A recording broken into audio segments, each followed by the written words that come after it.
अच्छांस बोला, माँ मैं आपकी सारी बातें समझ रहा हूँ, लेकिन आज मैं आपको एक सच बता रहा हूँ जिसे मैं इतने सालों से अपने अंदर दफन करके रखा है। माँ, आपको लगता है ना कि मैं शिवांगी की यादों से नहीं निकल पा रहा हूँ, लेकिन आप ही बताइए अपनी पत्नी को ऐसे कैसे भुला दूं। माँ, आई एम सॉरी कि मैंने आपको ये बात पहले नहीं बताई, लेकिन सच यही है, जब मैं उस दिन उनसे मिलने गया था तो मैंने उनसे मंदिर में शादी कर ली थी। अस्मिता जी चौंकते हुए अच्छांस को देखने लगती हैं। अच्छांस अपनी नजरें झुकाए। माँ, हमारा रिश्ता बहुत आगे बढ़ गया था, मैंने अपना सब कुछ उन्हें दे दिया है, मेरे पास कुछ भी नहीं बचा है, तो मैं किसी और को क्या दूं। तभी अस्मिता जी गुस्से से अच्छांस को खींचकर थप्पड़ मारती हैं। अच्छांस चुपचाप अपनी नजरें झुकाए खड़ा रहता है।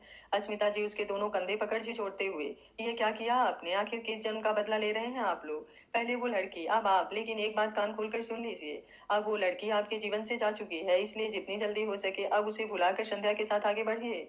अगले हफ्ते आपके पापा के दोस्त के पोते का बर्थडे है, उन लोगों ने घर पर फोन किया था, उम्मीद है आपको भी फोन आया होगा। मैं तो नहीं जा सकती, लेकिन आपको संध्या को लेकर वहां जाना होगा।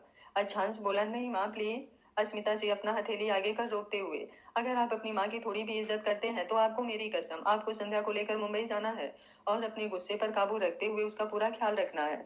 अगर उसे कोई भी तकलीफ हुई तो भूल जाइएगा कि आपकी एक माँ भी है। कहते हुए वो बाहर निकल जाती हैं। अच्छांस वहीं फर्श पर बैठ जाता है। एक बार फिर से वो बिना पानी की मछली की तरह छटपटा रहा था। बाहर संध्या खिड़की से लगकर सारी बातें सुन रही थी। अस्मिता जी की आखिरी बात सुनकर वो खुशी से फूली नहीं समा रही थी। वो जल्दी से अपने कमरे में आकर दरवाजा बंद कर नाचने लगती है। कुछ देर बाद वो जल्दी से किसी को फोन करके सारी बातें बताती है। इधर अस्मिता जी अपने कमरे में आकर बेड पर बैठ अभिमान जी की तस्वीर को देखते हुए, आपने देखा ना आपके बेटे ने क्या किया है, वो कैसे ऐसा कर सकता है। जानती हूँ आज मैंने जो कहा उससे उसे तकलीफ हो रही होगी, लेकिन मैं भी क्या करूँ, गुरु महाराज ने कहा है कि उसके ऊपर मृत्यु दोष है, जो उसके अंत से ही कटेगा। अगर इस तरह वो संध्या से दूर रहेगा तो ये कैसे पॉसिबल हो पाएगा। मुझे अपने बेटे के लिए थोड़ा सख्त होना पड़े तो वो भी मुझे मंजूर है। अब मैं बिल्कुल भी उसके सामने नहीं पिघलूंगी। अस्मिता जी अनिकेत और कुणाल को बुलाकर सारी बातें बताती है। अनिकेत और कुणाल भी अच्छांश और शिवांगी की शादी की बातें सुन हैरान हो जाते हैं। अब उन्हें उस दिन अच्छांश के कहे लफ्जों का मतलब समझ आ रहा था। अस्मिता जी बोली, बेटा अब आप लोगों के ही ऊपर है, अपने दोस्त को उस गिरी हुई लड़की की यादों में पल पल घुटते देखना चाहते हैं या संध्या के साथ आगे बढ़ना। अनिकेत बोला, आंटी जी आपकी सारी बातें समझ रहा हूँ, लेकिन इस तरह उसे अपनी कसम में बांधना कहीं अच्छांश को हम लोगों से भी दूर ना कर दे। अस्मिता जी बोली, बेटा वो इस तरह कोई भी बात नहीं मानेगा, इसलिए मुझे अपनी कसम देनी पड़ी। कुणाल बोला, आप चिंता मत कीजिए आंटी, हम लोग अच्छांश को संभाल लेंगे। उसके बाद दोनों अच्छांश के कमरे में आते हैं। अच्छांश फर्श पर बैठा अपनी बेबसी पर आज फिर सिसक उठा था। अचानक से उसका पूरा शरीर पसीने से भीगने लगा और पूरे बॉडी में अजीब सा दर्द महसूस हुआ। उसी के साथ वो अपने होश खो बैठा। अनिकेत और कुणाल जैसे ही कमरे में आए, अच्छांश को इस तरह फर्श पर गिरा देख जल्दी से उसके पास आए। अनिकेत घबराते हुए उसे उठाकर बेड पर लेटाया। फिर कुणाल को जल्दी से डॉक्टर को फोन करने को कहा, उसकी दवाइयां ढूंढने लगा। कुणाल बोला, लेकिन इस तरह अच्छांश को हुआ क्या है, केवल आंटी की बातों से उसे इतना सदमा लग गया। अनिकेत बोला, अभी बताने का वक्त नहीं है, एक काम कर, इसे लेकर जल्दी हॉस्पिटल के लिए निकल। कहते हुए दोनों अच्छांश को उठाकर बाहर लाते हैं। अस्मिता जी और संध्या तो कमरे में थी, लेकिन बाकी सब हॉल में ही थे। बच्चे अपने स्कूल और कॉलेज जाने के लिए तैयार हो रहे थे। अच्छांश को इस तरह देख राघवेंद्र सिंह चिल्लाते हुए, क्या हुआ इसे। अनिकेत बोला, पता नहीं, ये बेहोश हो गया था, हम लोग अस्पताल लेकर जा रहे हैं। कहते हुए वो बाहर निकल जाता है। थोड़ी देर में ही डॉक्टर अच्छांश का ट्रीटमेंट कर रहे थे। इधर जैसे ही अस्मिता और संध्या को पता चलता है, वो लोग बहुत डर जाते हैं। अस्मिता जी को अब अपनी कई बातों पर अफसोस हो रहा था। वो जल्दी से रोते हुए संध्या और राघवेंद्र सिंह के साथ अस्पताल के लिए निकलती हैं। इधर डॉक्टर जल्दी जल्दी अच्छांश का ट्रीटमेंट करते हुए उसे होश में लाने की कोशिश कर रहे थे। कुछ देर बाद डॉक्टर बाहर आकर अनिकेत को देख थोड़ा गुस्से से, आपको पता है ना वो इस वक्त अंदर से पूरी तरह कमजोर हो चुके हैं, फिर भी आप लोगों से इतनी बड़ी लापरवाही कैसे हो सकती है। अनिकेत बोला, डॉक्टर ये हमारी आखिरी गलती है, आगे से कोई गलती नहीं करूंगा, प्लीज उसे ठीक कर दीजिए।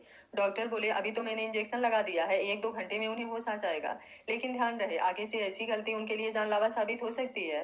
वैसे भी अभी तक हमें उनका डोनर नहीं मिला है, उनका ब्लड ग्रुप बहुत ही रेयर है। तभी वहां राघवेंद्र सिंह अस्मिता जी और संध्या के साथ पहुंचते हुए, ऐसा क्या हुआ है डॉक्टर।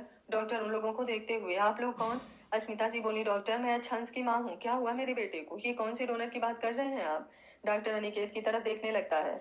अनिकेत अपना सर झुका लेता है। कुणाल अनिकेत का कॉलर पकड़ते हुए, क्या छुपा रहा है तू हमसे। अनिकेत धीमी आवाज में, अच्छांश को ब्लड कैंसर है। ये सुनते ही अस्मिता जी वहीं पर बेहोश हो जाती हैं। सभी उन्हें संभाल कर चेयर पर बैठाते हैं। डॉक्टर जल्दी से नर्स को पानी लाने को कहता है। थोड़ी देर में अस्मिता जी को होश आता है। वो डॉक्टर की तरफ अपने हाथ जोड़कर रोते हुए, डॉक्टर मेरे बेटे को किसी तरह बचा लीजिए, ये माँ उसकी जिंदगी की भीख मांगती है, जितना भी पैसा चाहिए मैं सब दे दूंगी, आप चिंता मत कीजिए डॉक्टर, बस मेरे बेटे को बचा लीजिए। डॉक्टर बोले, देखिए मैं आपकी बात समझता हूँ और हमारे लिए अच्छी बात यह है कि अभी शुरुआती दौर है और हमें जल्दी ही पता लग गया है। वैसे हमने लगभग 2 महीने से उनका इलाज शुरू कर दिया, लेकिन अगर वो इसी तरह स्ट्रेस में रहेंगे और दवाइयाँ टाइम पर नहीं लेंगे तो दिक्कत हो सकती है। वैसे हम उनके लिए डोनर ढूंढ रहे हैं। राघवेंद्र सिंह: डॉक्टर, आप मेरा बोन मैरो ले सकते हैं? डॉक्टर बोले, ठीक है, लेकिन हमें आपका कुछ टेस्ट करना होगा। आपकी जितनी उम्र लग रही है, मुझे नहीं लगता कि आपका बोन मैरो उन्हें सूट करेगा, लेकिन फिर भी एक बार टेस्ट करा लीजिए। राघवेंद्र सिंह बोले, आप चिंता मत कीजिए डॉक्टर, मेरे 2 बेटे और 2 पोते और हैं, किसी ना किसी का तो मैच कर ही जाएगा। डॉक्टर सबको लाकर एक बार टेस्ट करवाने को कह अपने केबिन में चले जाते हैं। अस्मिता जी बोली, अनिकेत, तुम ये बात कब से जानते थे? अनिकेत बोला, आंटी, 2 महीने पहले अच्छांश अचानक से ऑफिस में बेहोश हो गया था, तब हमें पता चला था, लेकिन अच्छांश ने अपनी कसम देकर आपको बताने से मना कर दिया था, इसलिए नहीं बता पाया। प्लीज मुझे माफ कर दीजिए। कुणाल उसे मारते हुए बोला, लेकिन तू हम लोगों को भी बताना भूल गया। अनिकेत बोला, अरे यार, बोला तो उसने किसी को भी बताने से मना किया था। तभी अचानक संध्या बेहोश होकर गिर जाती है। ये देख फिर से सभी पैनिक होने लगते हैं। सब उसे होश में लाने की कोशिश कर रहे थे, लेकिन वो होश में ही नहीं आ रही थी। उसके बाद उसे वार्ड में भर्ती कर डॉक्टर चेकअप करते हैं। डॉक्टर बोले, बीपी लो हो गया है, इसलिए आप लोग ध्यान रखें। कुछ देर बाद संध्या को होश आते ही रोने लगती है। सब उसे किसी तरह संभालते हैं, लेकिन किसी को भी अब पता नहीं था कि ये सब उसका नाटक है। लगभग 2 घंटे बाद अच्छांश को होश आता है। सभी उससे मिलने जाते हैं, लेकिन अच्छांश किसी को कुछ नहीं करता। लगभग दोपहर तक उसे अस्पताल से छुट्टी मिल जाती है। वो ऑफिस जाना चाहता है, लेकिन सब उसे घर लेकर आते हैं। बाकी दोस्त भी आ गए थे, सब उस पर गुस्सा हो रहे थे, लेकिन अच्छांश चुपचाप आंखें बंद करके सोया हुआ था। उसे किसी से भी बात करने का मन नहीं कर रहा था। अस्मिता जी भी उससे बात करने की कोशिश कर रही थी, लेकिन वो किसी बात का जवाब नहीं दे रहा था। अगले दिन से वो फिर से अपना कंपनी जाना स्टार्ट कर देता है। अस्मिता जी को अब गिल्ट होने लगता है। वो अच्छांश से बात करके माफी मांगना चाहती हैं, लेकिन अच्छांश अब और ज्यादा घर से दूर हो गया था। वो मुंबई जाने के दिन घर आया। अब तक वो इन 1 हफ्तों में मुश्किल से 2 दिन घर आया था, वो भी आधी रात के बाद आया और सुबह होने से पहले ही चला गया। अच्छांश मुंबई जाने के दिन सुबह घर आता है। सभी ब्रेकफास्ट टेबल पर बैठे हुए थे। अच्छांश के चेहरे पर इस वक्त कोई भाव नहीं था। अस्मिता जी उसे देख खुश होते हुए उसका हाथ पकड़कर डाइनिंग टेबल पर बैठाती हैं। अच्छांश भी बिना कुछ कहे बैठते हुए नाश्ता करने लगता है।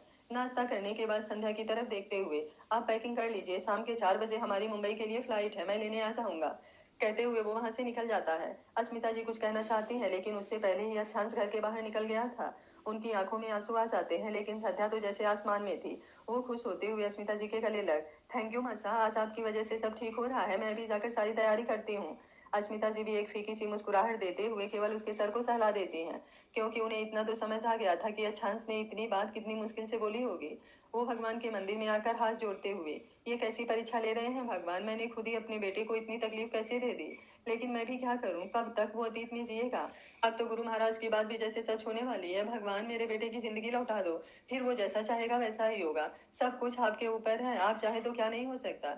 मेरी भी उम्र मेरे बेटे को दे दीजिए, लेकिन मेरे बेटे को लौटा दीजिए। राघवेंद्र सिंह पीछे से आते हुए, चिंता मत कीजिए बहू, सब कुछ ठीक हो जाएगा। अब तो वो संध्या को भी एक्सेप्ट कर रहा है। अस्मिता जी बोली, नहीं बाबा साहब, वो केवल मेरी कसम का मान रख रहा है, इससे ज्यादा कुछ नहीं।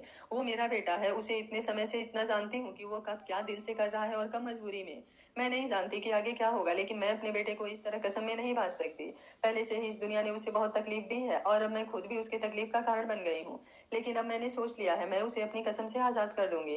राघवेंद्र सिंह थोड़ा गुस्से से, आप पागल हो गई हैं बहू, आज की थोड़ी सी खुशी के लिए आप अच्छांश के भविष्य से खेल रही हैं। आप भी जानती हैं कि वो घटिया लड़की अच्छांश के लायक नहीं थी और गुरु महाराज की बात भूल गई। जब तक वो संध्या के करीब नहीं जाएगा, उसका अंश इस दुनिया में कैसे आएगा? अस्मिता जी बोली, बाबा साहब, अंश तो तब आएगा ना जब मेरा बेटा खुद इस दुनिया में रहेगा। उसका बोन मैरो किसी से नहीं मिल रहा है और जिससे मैच हो रहा है वो लोग चाहते ही हैं कि मेरा बेटा। कहते हुए वो अपने मुंह पर हाथ रखकर रोने लगती हैं।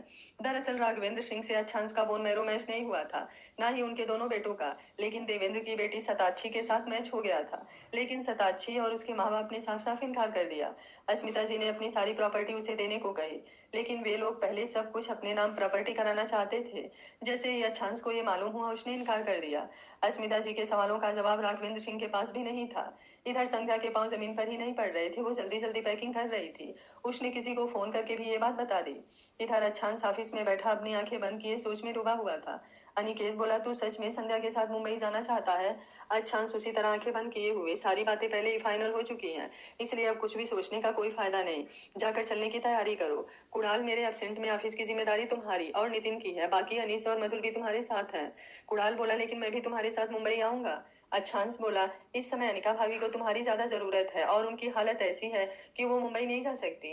अभी तुम्हारा उनके लिए भी कुछ फर्ज है, दोस्ती के लिए बहुत कर लिया है, अब अपने परिवार की तरफ ध्यान दो। कहते हुए लैपटॉप खोलकर फिर से काम पर लग जाती हैं। बाकी दोस्त भी कुणाल को समझाते हैं। शाम को अच्छांश घर आता है। संध्या पूरी तैयारी करके बैठी थी। वो जरा भी देर नहीं होना चाहती थी क्योंकि उसे लग रहा था कि अगर कुछ भी गड़बड़ हुई तो कहीं अच्छांश गुस्सा ना हो जाए। अच्छांश उसका बैग गाड़ी में रख ड्राइविंग सीट के पास वाली सीट पर बैठ जाता है। अनिकेत गाड़ी ड्राइव कर रहा था। संध्या पीछे बैठ गई, लेकिन उसे अब थोड़ा गुस्सा आ रहा था। उसने सोचा था कि अच्छांश के साथ आगे बैठेगी, लेकिन उसका यह सपना सपना ही रह गया। लेकिन ऊपर से शांत दिख रही थी। वो मुस्कुराते हुए अनिकेत से बात करने लगी। अनिकेत भी बेमन से उसकी बातों का जवाब दे रहा था। अच्छांश अपने कानों में हेडफोन लगाए चुपचाप बैठा हुआ था। दिमाग और दिल में जंग छिड़ी हुई थी, लेकिन उसके चेहरे पर इस वक्त कोई इमोशन नजर नहीं आ रहा था। एयरपोर्ट पहुंचते ही सारी फॉर्मेलिटी पूरा करते हुए अपनी सीट पर आकर बैठते हैं। संध्या अच्छांश के पास बैठते हुए अनिकेत को अपनी वाली सीट पर बैठने को कहती है। अनिकेत अच्छांश की तरफ देखता है, लेकिन अच्छांश आंखें बंद कर अपना सर सीट से टिका लेता है, जैसे उसे किसी भी चीज से फर्क नहीं पड़ रहा था। अनिकेत चुपचाप संध्या वाली सीट पर बैठ जाता है। अनिकेत मन में, मैं भी चाहता हूँ कि अच्छांश उस शिवांगी को भूलकर आगे बढ़े। संध्या अच्छी लड़की है, लेकिन मैं ये भी जानता हूँ कि अच्छांश को इससे बहुत तकलीफ हो रही है। क्या करूँ, अजीब कश्मकश में फंस गया हूँ। लेकिन इस समय अच्छांश को इतना मानसिक तनाव होना उसकी तबीयत के लिए सही नहीं है।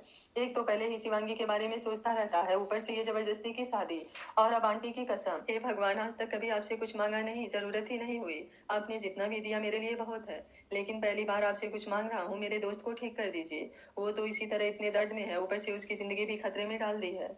देहरादून शिवांगी ऑफिस से आने के बाद शिवाच और उद्धव सिंह के साथ एयरपोर्ट के लिए निकल गई। एयरपोर्ट पर ही विवान और गरिमा ने भी उन्हें ज्वाइन कर लिया। शिवांगी की गोद में एक बच्चे को देख उन दोनों को हैरानी होती है। शिवांगी दोनों के एक्सप्रेशन देख समझ जाती है कि उनके मन में क्या चल रहा है। वो सख्त चेहरे के साथ ही उन दोनों को घूर कर देखती है। दोनों जल्दी से सक पकाते हुए उसके पीछे एयरपोर्ट के अंदर आ जाते हैं। शिवांगी आगे चलते हुए, हैरान होने की जरूरत नहीं है, मेरा बेटा है। विवान और गरिमा ये सुनकर केवल सर हाँ में हिला देते हैं, लेकिन अंदर तो सवालों का तूफान उमड़ रहा था। उद्धव सिंह भी दोनों के मन में उठ रहे सवालों को समझ रहे थे, लेकिन वो क्या कहते, इसलिए वो भी चुपचाप आगे बढ़ गए। शिवाच पहली बार अपनी मम्मा के साथ बाहर जा रहा था और साथ में नानू भी थे। दोनों से बातें करते हुए अपने ढेर सारे सवालों के जवाब पूछ रहा था। शिवांगी और उद्धव सिंह मुस्कुराते हुए उसके सारों सवालों के जवाब दे रहे थे। कुछ देर बाद वो फ्लाइट में थक कर सो गया। शिवांगी भी उसे गोद में अच्छे से सुलाकर अपना सर सीट से टिका लिया, लेकिन आंखें बंद करते ही फिर से अच्छांश का चेहरा आंखों के सामने आ गया। वो अपनी आंखें खोलते हुए अपने बेटे के चेहरे को देखने लगी, जो सुकून से सो रहा था। उद्धव सिंह भी सो गए थे। विवान और गरिमा भी पीछे वाली सीट पर सो गए थे। शिवांगी अपने बेटे को देखते हुए उसके सर को चूम कर फिर से अपनी आंखें बंद कर लेती है। अच्छांश का चेहरा फिर से बंद आंखों में उभरने लगता है।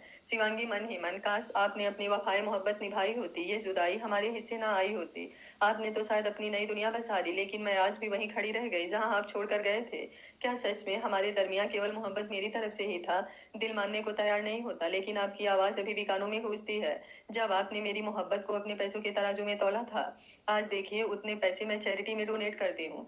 कभी मौका मिला तो देखूंगी खरीद कर आपके खानदान में सच्ची मोहब्बत कितने में बिकती है। अच्छांश के बारे में सोचते हुए कब उसे नींद आ जाती है उसे खुद पता नहीं चलता। जब एयर होस्टेस अनाउंस करती है कि फ्लाइट लैंड होने वाली है, तब उसकी नींद खुलती है। इस वक्त रात के 10 बज चुके थे। लगभग 4 घंटे के सफर के बाद फ्लाइट मुंबई पहुंच चुकी थी। विमान ने सारा अरेंजमेंट पहले से ही कर दिया था। उनकी होटल पहले ही बुक थी। बाहर होटल द्वारा गाड़ी और ड्राइवर वेट कर रहे थे। वियान ड्राइवर के साथ आगे बैठ जाता है। उद्धव सिंह, गरिमा और शिवांगी पीछे बैठ जाती हैं। शिवा छवि भी सोया हुआ था। शिवांगी गाड़ी के शीशे को नीचे करते हुए लाइटों से चमकती मुंबई को देखने लगती है, जहां कहा जाता है कि कभी रात नहीं होती। सच में इतनी रात को भी इस वक्त पूरी सड़क पर गाड़ियों का आना जाना चालू था। सड़कों के किनारे लोग शॉपिंग करते, चाट खाते नजर आ रहे थे। लगभग 1 घंटे में वो होटल में थे। उद्धव सिंह बोले, बेटा मैं तो थक गया हूँ, अब मैं सोऊंगा। शिवांगी बोली, सो जाइएगा डैड, लेकिन पहले डिनर कर लीजिए, आपको दवाई भी लेनी है। कहते हुए वो वियान को सबका डिनर ऑर्डर करने को कह अपने कमरे में जाकर फ्रेश होने को कहती है। शिवांगी अपने कमरे में आकर शिवाच को अच्छे से बेड पर सुला देती है। फिर वो बाथरूम में फ्रेश होने चली जाती है। थोड़ी देर में ही सबका डिनर अपने अपने कमरे में आ जाता है। शिवांगी डिनर करने के बाद उद्धव सिंह को जाकर दवा देती है। उसके बाद अपने कमरे में आकर वो भी शिवाच के पास लेट जाती है। लेकिन पता नहीं क्यों आज धड़कनें फिर से अच्छांश को अपने करीब महसूस कर रही थी। होटल में आते ही उसे अच्छांश के अपने आसपास होने का एहसास हो रहा था। वो उठकर बालकनी में आ जाती है। आधी रात हो गई थी, शायद समंदर पास ही था, इसलिए पीछे का एरिया ज्यादा तंग नहीं था। शिवांगी का कमरा तीसरे फ्लोर पर था। समुद्र से चलती ठंडी हवाएं इस वक्त सुकून पहुंचा रही थी। शिवांगी रेलिंग पकड़े जाने कितनी देर तक आसमान की तरफ देख रही थी। सांसों में अच्छांश की खुशबू दिल में हलचल मचा रही थी। शिवांगी इस बात से अनजान थी कि इस वक्त अच्छांश जयपुर में नहीं, मुंबई में उसके कमरे के ऊपर वाले फ्लोर में था, और वो भी उसके ऊपर वाले बालकनी में खड़ा चांद को निहार रही थी, क्योंकि कुछ देर से उसे भी शिवांगी को अपने पास होने का एहसास हो रहा था। अच्छांश शिवांगी की फ्लाइट पहुंचने से 2 घंटे पहले मुंबई पहुंच चुका था। फ्लाइट में संध्या उसके कंधे पर सर रखकर सोने की कोशिश कर रही थी, इसलिए अच्छांश जानबूझकर लैपटॉप पर कुछ फाइल चेक करने का नाटक करने लगा। संध्या उसे देखते देखते ही सीट से सर लगाकर सो गई। वो जानबूझकर अच्छांश की तरफ झुकने की कोशिश कर रही थी, लेकिन अच्छांश खिड़की की तरफ खिसक कर बैठ गया था। बाहर गाड़ी में भी वो आगे बैठ जाता है, जिस वजह से अनिकेत के साथ उसे बैठना पड़ता है। संध्या अंदर ही अंदर गुस्से से जलकर राख हो रही थी, लेकिन वो खुद को समझा रही थी कि आखिर कब तक अच्छांश उससे दूर भागेगा। माँ की कसम से बधा अब उस पर ना गुस्सा कर सकता था, ना उसे हर्ट कर सकता था। लेकिन कमरे में आते ही उसका सपना टूटकर बिखर गया, क्योंकि अच्छांश ने 3 कमरे बुक करवाए थे। उसने बेहद नरम लहजे में संध्या को कमरे की चाबी देते हुए अपने कमरे में बढ़ गया। संध्या अब गुस्से को काबू में नहीं रख सकती थी। वो चिल्लाते हुए, मैं दूसरे कमरे में नहीं रहूंगी। लेकिन अच्छांश अपने कमरे का दरवाजा बंद कर चुका था। अनिकेत बोले, संध्या इतनी जल्दबाजी मत करो, जानता हूँ तुम्हें तकलीफ हो रही है, लेकिन अच्छांश की हालत भी समझो। तुम भी तो ये बात जानती हो कि उसकी तबीयत ठीक नहीं है। क्या तुम चाहती हो कि उसे कुछ हो जाए? संध्या चेहरे पर ढेर सारी मासूमियत लाते हुए, नहीं भाई साहब, मैं तो उनके लिए अपनी जान भी दे दूं, लेकिन मैं भी क्या करूं? आखिर वो किसी और का गुस्सा कब तक मुझ पर उतारते रहेंगे? अनिकेत बोला, सब ठीक हो जाएगा, बस थोड़ा टाइम दो। उसके बाद वो भी अपने कमरे में चला जाता है। संध्या दांत पीसती हुई अपने कमरे में आती है और गुस्से में सारी चीजें बिखेरने लगती है। कुछ देर बाद जब उसका गुस्सा थोड़ा शांत होता है तो फ्रेश होने चली जाती है। तब तक वेटर खाना लेकर आ गया था। अच्छांश ने पहले ही ऑर्डर कर दिया था। अच्छांश जैसे ही डिनर करके लेटता है, उसके दिल में अजीब सी हलचल होने लगी। जो दिल बस केवल जिंदा रहने के लिए धड़क रहा था, आज वो फिर से एक एहसास में धड़क रहा था। वो जल्दी से उठकर बैठ जाता है। पानी पीने के बाद भी जब उसका दिल शांत नहीं होता तो बालकनी में आ जाता है। बेचैनी कम तो नहीं हुई थी, लेकिन खुली हवा में थोड़ा सा सुकून मिला था। वो भी बालकनी की रेलिंग पकड़े आसमान की तरफ देखने लगता है। इस वक्त शिवांगी और अच्छांश तीसरे और चौथे फ्लोर पर अपने कमरे के बालकनी में आसमान की तरफ देखते हुए एक दूसरे को ढूंढने की कोशिश कर रहे थे। लेकिन दिल तो एक दूसरे को ढूंढ चुका था, बस नजरों की तलाश बाकी थी। घंटे भर बाद दोनों अपने अपने कमरे में आकर लेट जाते हैं। अगली सुबह मेहरा कंपनी ये अनाउंस करने वाली थी कि उनका प्रोजेक्ट किस कंपनी को जाएगा। बहुत सारे बिजनेसमैन आए थे, सभी ने अपना अपना बेस्ट देने की कोशिश की थी। बहुत सारी मुंबई की कंपनी भी थी। सुबह उठते ही शिवांगी फ्रेश होती है, फिर वो शिवाच को लेकर उद्धव सिंह के कमरे में आती है। उनके पास शिवाच को सुलाकर जॉगिंग के लिए निकल जाती है। नीचे होटल का ही गार्डन एरिया था। कुछ देर दौड़ने के बाद शिवांगी वहीं बैठ कर उगते सूरज को देखने लगती है। इस वक्त उसने ट्रैक सूट पहना हुआ था। तभी उसे किसी की नजर अपने ऊपर महसूस होती है। वो इधर उधर नजर घुमा रही थी, तभी विवान की आवाज आती है, मैम। शिवांगी विवान की तरफ देखकर, मिस्टर विवान, सारी तैयारी हो गई है? विवान बोला, यस मैम, कहते हुए पानी की बोतल और तौलिया शिवांगी की तरफ बढ़ा देता है। शिवांगी बोली, चलिए ठीक है, आप जाकर एक बार फिर से सारी चीज चेक कर लीजिए। हमें 2 बजे से मीटिंग में जाना है। तब तक आप और गरिमा यदि मुंबई घूमना चाहे तो चले जाइएगा। विवान बोला, आप नहीं चलेंगी मैम? शिवांगी बोली, नहीं, और हाँ, आगे से मेरा पर्सनल काम करने की आपको कोई जरूरत नहीं है। वियान बोला, सॉरी मैम, मैं भी यहाँ जॉगिंग करने आया था, आपको बैठा देखा तो इसलिए। शिवांगी बोली, इट्स ओके, बस मुझे अपना काम खुद करना अच्छा लगता है, कहते हुए वो होटल के अंदर बढ़ जाता है। अच्छांश जो इस वक्त अपनी बालकनी में एक्सरसाइज कर रहा था, अचानक से उसकी नजर गार्डन में एक शख्स की तरफ जाती है। इस वक्त उस शख्स की पीठ उसकी तरफ थी और उसके सर पे हुडी थी, इसलिए वो नहीं पहचान पा रहा था कि वो कौन है। लेकिन दिल ने फिर से उसे पहचान लिया था और वो वहीं पर खड़ा होकर उस शख्स को घूर रहा था। उसे किसी लड़के से बातें करते देख वो फिर से अपना सर झटकते हुए अपनी एक्सरसाइज में लग गया। वो शख्स और कोई नहीं, शिवांगी थी। शिवांगी को भी अच्छांश की नजरें अपने ऊपर महसूस हो रही थी, लेकिन वो भी इस बात से अनजान थी। जब तक वो कमरे में आती है, उद्धव सिंह और शिवांश जग गए थे। शिवांगी शिवांश को ले जाकर तैयार करती है, फिर उसे ब्रेकफास्ट करते हुए उद्धव सिंह के साथ खुद भी ब्रेकफास्ट करती है। इधर विवान गरिमा को शिवांगी की बातें बता देता है, इसलिए दोनों तैयार होकर मुंबई घूमने के लिए निकल जाते हैं। ब्रेकफास्ट करने के बाद शिवाच बाहर घूमने जाने की जिद करता है। शिवांगी उसे अपने नानू के साथ घूमने जाने को कहती है, लेकिन वो मानने के लिए तैयार नहीं होता। अंत में हार कर शिवांगी उद्धव सिंह और उसे लेकर घूमने निकल जाती है। दोनों पहले मुंबई के इस्कॉन मंदिर जाते हैं, उसके बाद नेहरू प्लेटिनम में जाते हैं। वहां पर जाकर शिवाच बहुत ही खुश होता है। इतना घूमने में ही लगभग 12 बज गए थे। शिवांगी होटल के लिए निकल जाती है। विवान और गरिमा भी मुंबई के कुछ फेमस जगह से घूमते हुए होटल आ गए थे। इस वक्त शिवाच उद्धव सिंह की गोद में था। शिवांगी फोन कॉल पर किसी क्लाइंट से बात करने लगती है। तभी शिवाच उद्धव सिंह की गोद से उतरकर खुद चलने लगता है। होटल के अंदर आते ही वो आगे दौड़कर भागता है, तभी लिफ्ट से निकलते अच्छान से टकरा जाता है। अच्छान जल्दी से झुककर शिवांश को संभालते हुए, आपको कहीं लगी तो नहीं? शिवांश नामे सिर हिलाते हुए उससे छोड़कर उद्धव सिंह की तरफ भागता है। तब तक उद्धव सिंह भी वहां पहुंच चुके थे। जल्दी से वो शिवांश को गोद में उठाते हुए, बहुत शैतान हो गए हैं आप, आपकी शिकायत आपकी मम्मा को करनी पड़ेगी। शिवांश उनके गले में दोनों हाथ डालकर गालों पर किस कर लेता है। इसका साफ साफ मतलब था कि वो उन्हें मक्खन लगा रहा था। अच्छांश वहीं खड़ा अभी भी शिवांश को देख रहा था। उद्धव सिंह बोले, माफ कीजिएगा बेटा, बच्चा है। अच्छांस मुस्कुराते हुए, कोई बात नहीं, शैतानी बच्चे नहीं करेंगे तो और कौन करेगा? कहते हुए वो शिवाच्छ के गालों पर अपने हाथ रख देता है। शिवाच्छ भी अच्छांस को देख रहा था। तभी अनिकेत अच्छांस के कंधे पर हाथ रखते हुए, अच्छांस अब चल भी लेट हो रहा है। उद्भव सिंह के कानों में जैसे ही अच्छांस सुनाई देता है, वो हैरान हो जाते हैं। वो जल्दी से चारों तरफ देखते हुए लिफ्ट में घुस जाते हैं। तभी उन्हें शिवांगी का भी ध्यान आता है, जो अभी बाहर ही थी। उनके पैर कांपने लगते हैं, क्योंकि अच्छांस के पास वो लड़का और उसके साथ ही एक लड़की नजर आ रही थी, जो देखने से ही शादीशुदा लग रही थी। वो संध्या थी। जिस तरह वो अच्छांस के पास खड़ी थी, उद्भव सिंह को समझते देर नहीं लगी थी कि वो अच्छांस के साथ है, क्योंकि अनिकेत उनकी दूसरी साइड था। अच्छांस का तो कहीं घूमने जाने का मन नहीं था, इसलिए वो बहाना बनाकर मीटिंग में लगा हुआ था। तभी संध्या ने आकर धमकी दी, अगर वो घूमने नहीं गया तो वो मासा को बता देंगी। अच्छांस को बहुत ही गुस्सा आता है, लेकिन जल्दी ही खुद को शांत करते हुए घूमने के लिए तैयार हो जाता है। लेकिन जैसे ही वो लोग लिफ्ट से बाहर आते हैं, अच्छांस शिवाज से टकरा जाता है। अंदर उद्धव सिंह आंखें बंद किए भगवान से मना रहे थे कि शिवांगी उसे ना देखे। इधर अच्छांस जैसे ही होटल से बाहर आया, अनिकेत बोला, अच्छांस एक बात कहूँ, गुस्सा मत होना। अच्छांस बोला, क्या? अनिकेत बोला, मुझे उस बच्चे को देखकर तेरा बचपन याद आ गया। तुझे याद है, तू भी बचपन में बिल्कुल वैसा ही दिखता था।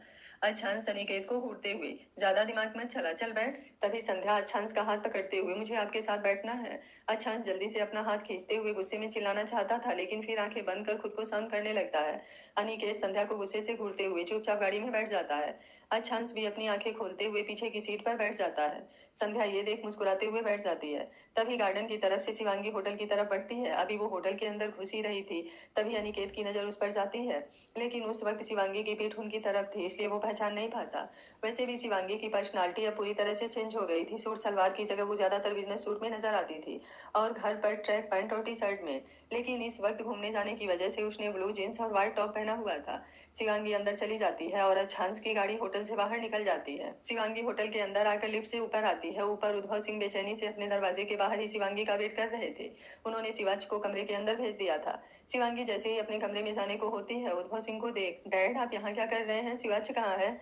उद्धव सिंह शिवांगी को नॉर्मल देख सांस में सांस लेते हैं।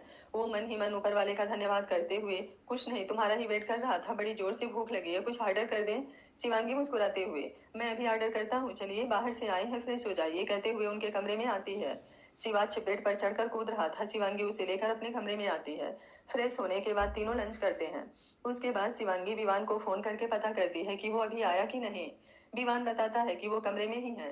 शिवांगी कुछ देर आराम करने का सोच अपने कमरे में आ जाती है। शिवाज भी घूम घूम कर थक गया था, वो भी जल्दी सो जाता है।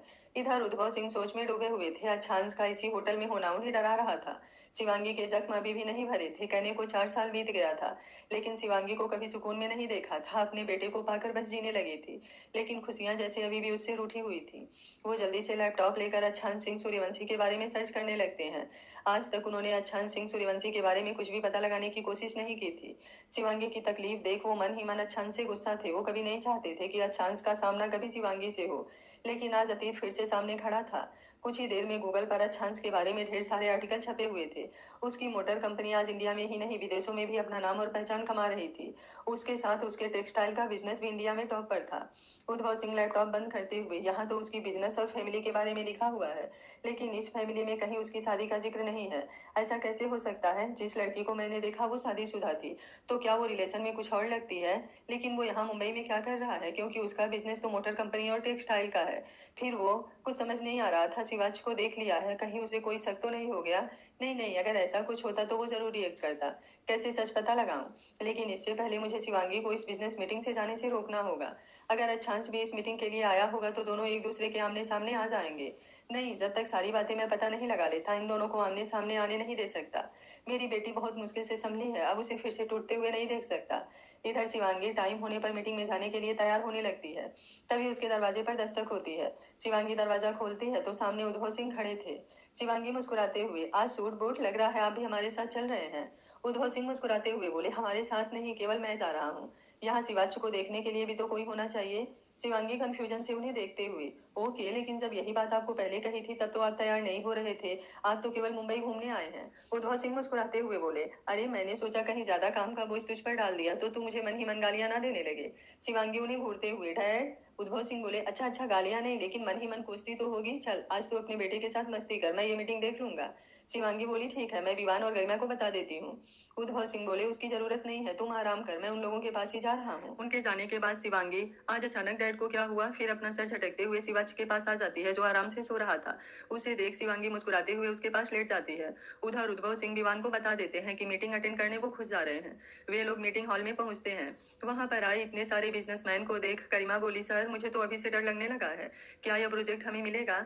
उद्धव सिंह बोले, जरूर मिलेगा, मेरी बेटी कभी हार नहीं मानती, चाहे कितने भी बड़े बड़े बिजनेसमैन आ जाएं, वो सबसे 4 कदम आगे चलती है। कहते हुए वो अंदर आते हैं। मीडिया बाहर सभी बिजनेसमैन से बातें करने की कोशिश कर रही थी। वो लोग उद्धव सिंह के पास भी आते हैं, लेकिन वो विवान और गरिमा के साथ अंदर की तरफ बढ़ जाते हैं।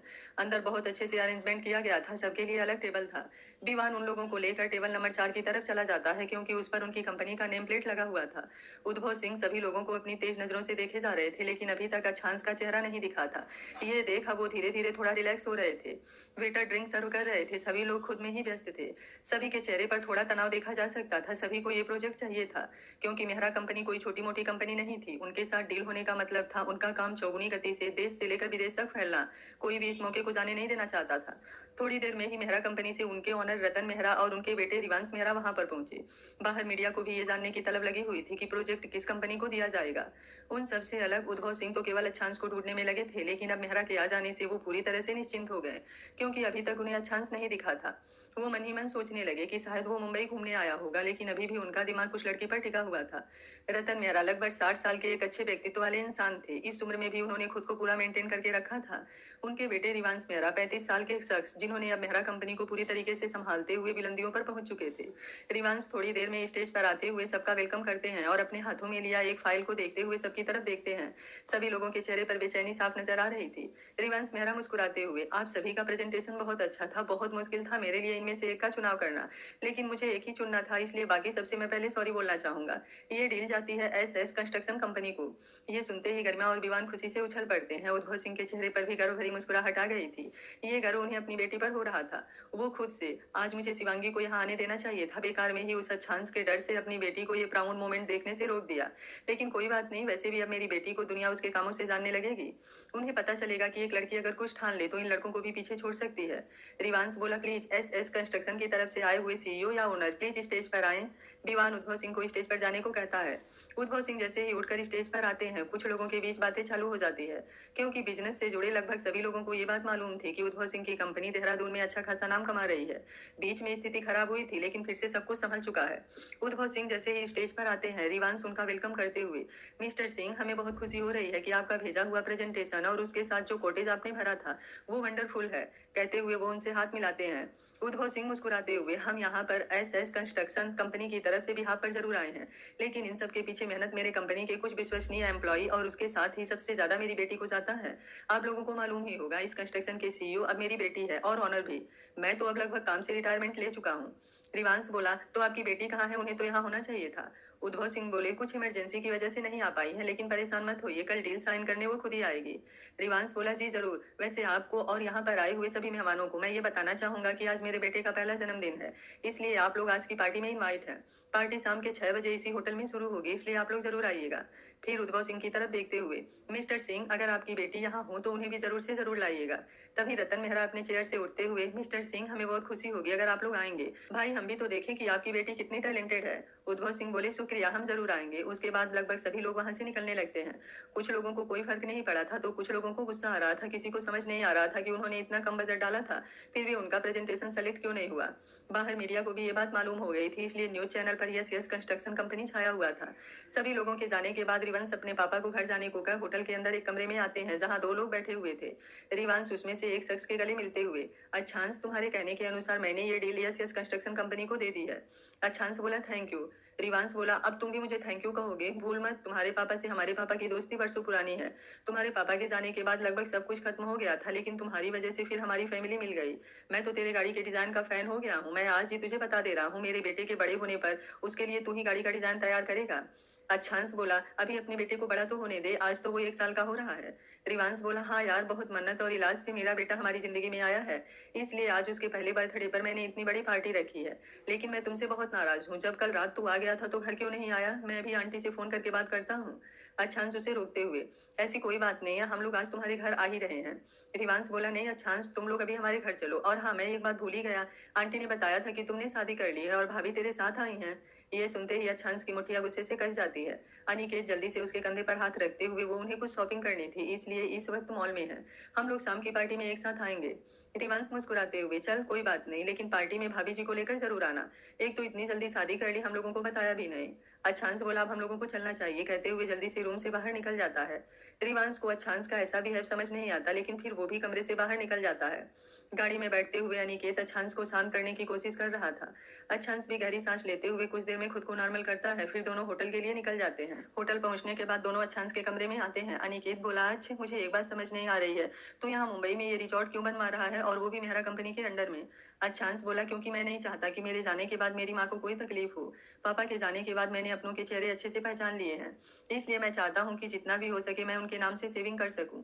ये रिसॉर्ट और जमीन सब उनके नाम से है, आगे चलकर अगर मुझे कुछ होता भी है तो मोटर कंपनी पता नहीं चल पाएगी या नहीं, इसलिए ये रिसॉर्ट उनके लिए इनकम का साधन बनेगा। अनिकेत गुस्से से, पागल हो गया है तू, तेरे दिमाग में ये सब चल रहा है? पहले तो तू ये सोचना बंद कर कि तुझे कुछ हो जाएगा। हम लोग तुझे कुछ होने ही नहीं देंगे। और दूसरी बात, आंटी के एक नहीं 6 बेटे हैं। जिस समय अंकल जी गए उस समय हम लोग छोटे थे, लेकिन अब इतने काबिल जरूर हो गए हैं कि अपनी माँ को संभाल सके।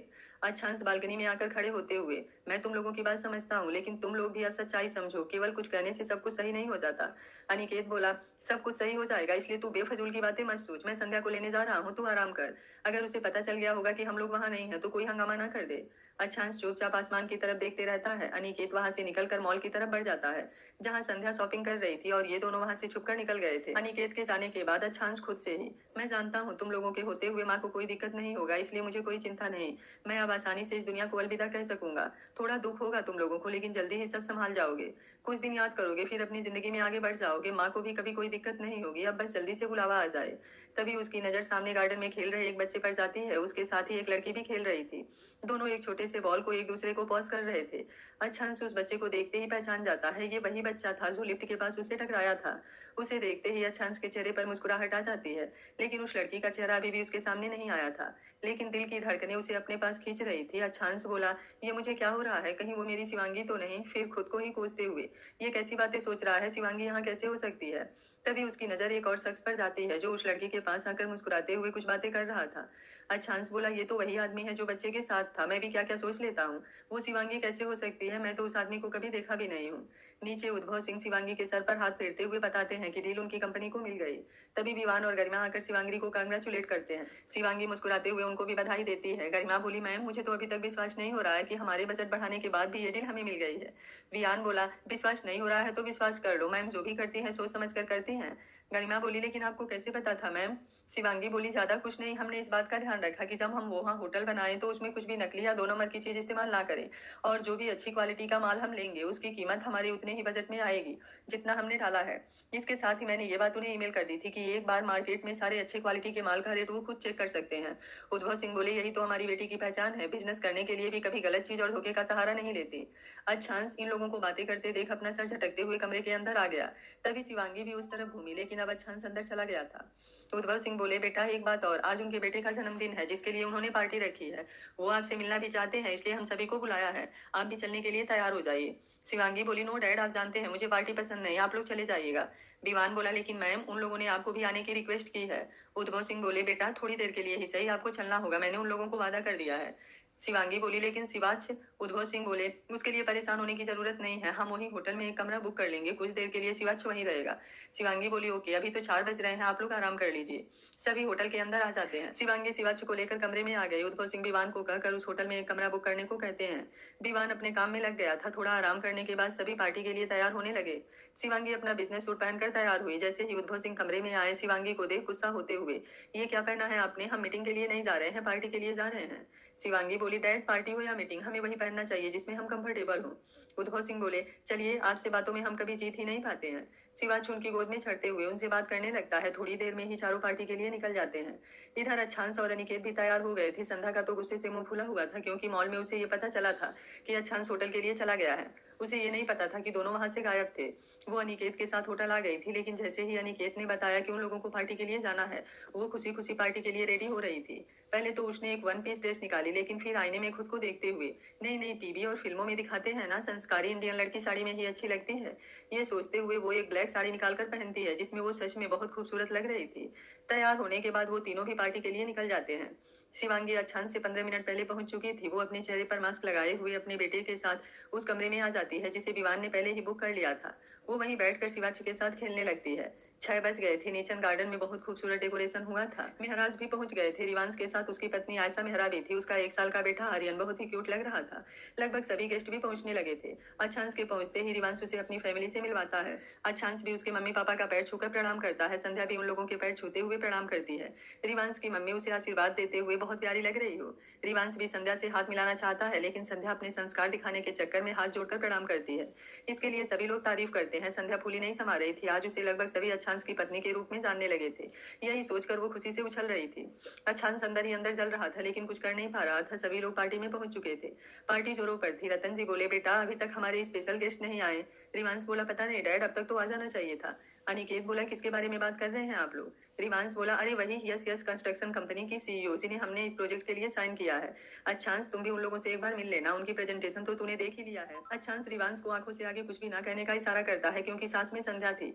वो अभी इस होटल के बारे में किसी को नहीं बताना चाहता था। रिवांश को समझ तो नहीं आता, लेकिन वो इतना समझ जाता है कि ये बात अच्छांश किसी को बताना नहीं चाहता। इसलिए रिवांश बात बदल देता है। अच्छांश आर्यन को अपनी गोद में लेकर खिलाने लगता है। आर्यन को देख अचानक से उसे शिवाची की याद आ जाती है। उसी वक्त उसके दिल की धड़कन भी तेज हो जाती है। सब लोगों की नजर एक तरफ चली जाती है, जहाँ एक लड़की बिजनेस सूट पहने अंदर आ रही थी। उसके एक तरफ उद्भव सिंह और दूसरी तरफ विवान थे। लगभग सभी गेस्ट की नजरें उस लड़की पर टिक चुकी थी। उसकी सादगी और एटीट्यूड सभी को अपनी तरफ खींच रहा था। रिवांश मुस्कुराते हुए, डैड हमारे स्पेशल गेस्ट आ गए। अच्छांश भी अपने दिल पर हाथ रखते हुए इधर उधर देखने लगता है, और उसकी नजर सामने आ रहे शख्स पर जाती है। उसे देखते ही वो जहां था वहीं फ्रीज हो जाता है। पल के झपकने का नाम ही नहीं ले रही थी। उसके साथ ही उसकी जबान पर एक नाम निकला, शिवांगी। इधर जैसे ही शिवांगी उद्भव सिंह से बातें करते हुए रिवांश मेहरा की तरफ बढ़ती है, अच्छांश पर नजर जाते ही वो भी रुक कर और पलक देखने लगती है। दोनों जैसे सारी दुनिया को भूल चुके थे। उन्हें याद भी नहीं था कि इस वक्त वो कहाँ है। आंखें बरसने को तैयार थी। शिवांगी और अच्छांश की पहली मुलाकात कैसी होगी, जानने के लिए देखते रहिए कहानी का अगला भाग। अगर आपको कहानी अच्छी लग रही है तो वीडियो को लाइक शेयर एंड चैनल को सब्सक्राइब कर लीजिएगा। आगे का भाग बहुत ही इंटरेस्टिंग है, तो देखना बिल्कुल मत भूलिएगा। Thank you for watching. मिलते हैं कहानी के अगले भाग में।